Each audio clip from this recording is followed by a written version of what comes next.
Morning, my name's Sarah. I work for the Local Studies and Information team at Calderdale Libraries.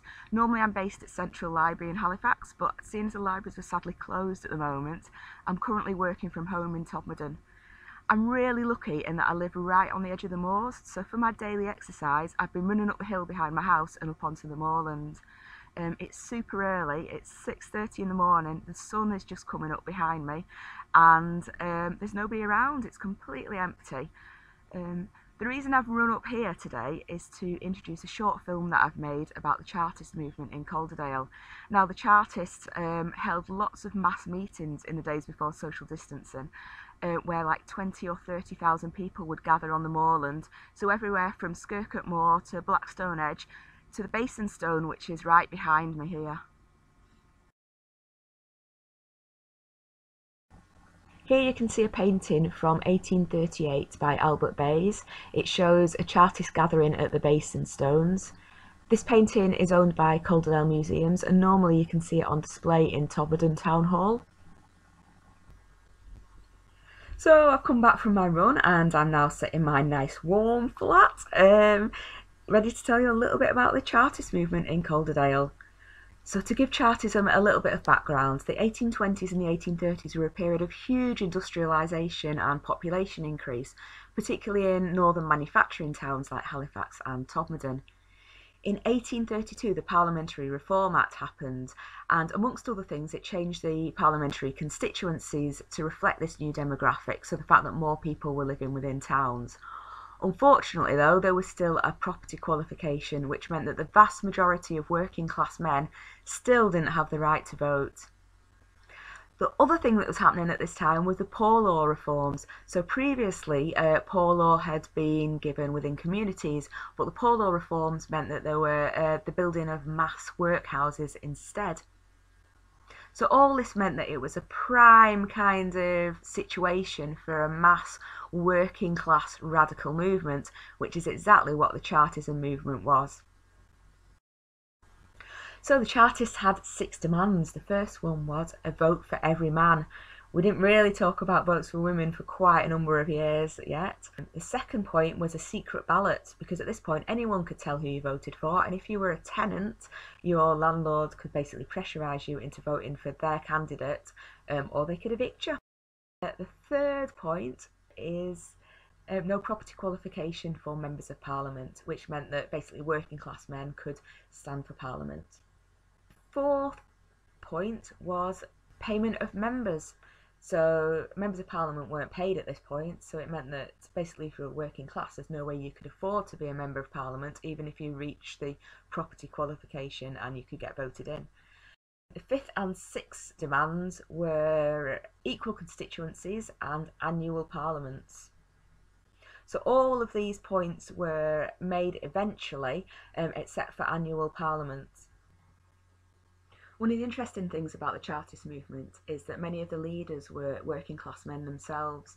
So one of those was Benjamin Rushton, who was from Ovenden near Halifax. He was a hand loom weaver. He lived and died in complete poverty, but he was also an amazing speaker and spoke at these huge rallies with many of the Chartist leaders. He was so well regarded that actually at his funeral 10,000 people turned up.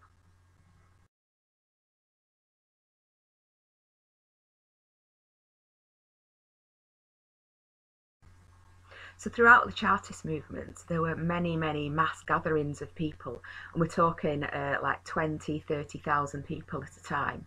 Lots of these gatherings happened on the moors, so the Basingstone, where I was earlier, but also Skirkett Moor, Blackstone Edge. So lots of people would come over from Lancashire and Yorkshire and meet at Blackstone Edge, which is just sort of on the edge of Rochdale, above Ripponden.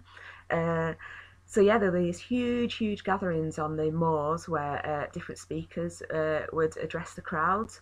So as well as local people like Benjamin Rushton, we also had visitors like Fergus O'Connell, who was one of the Chartist leaders and also set up the Northern Star newspaper, which was the Chartist newspaper of the time.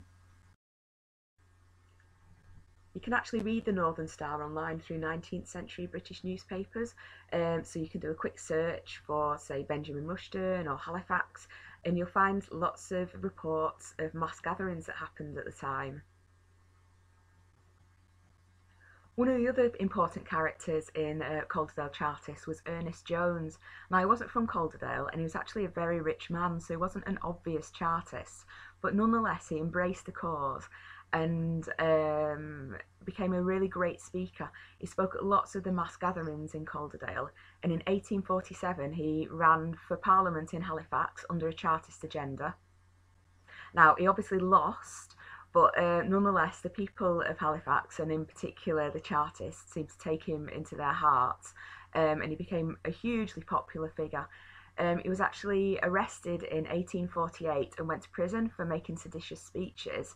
But when he was released a couple of years later, there was this huge gathering at Blackstone Edge where people from Lancashire and Yorkshire all gathered to welcome him home as like their Chartist leader.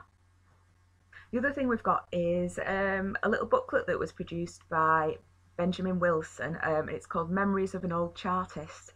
You can find that on our website, Weaver to Web, and it basically chronicles his experience of the Chartist movement right from the beginning, taking you up to the death of Benjamin Rushden, and he reports on the funeral and the mass gathering and stuff like that. And it's a great little booklet that you can look at. It's really fascinating as like a first person point of view, so it's well worth having a look at that. I hope you've enjoyed our little introduction to the Calderdale Chartists. We're hoping to be able to do a couple more of these videos, probably looking at subjects like the Plug Riots and John Fielden, because they fit in quite nicely with the Chartist history of Calderdale. Keep an eye on social media for new videos and links to resources that you can access from home. We hope to see you all very soon in real life once the library's reopened, but for now, take good care.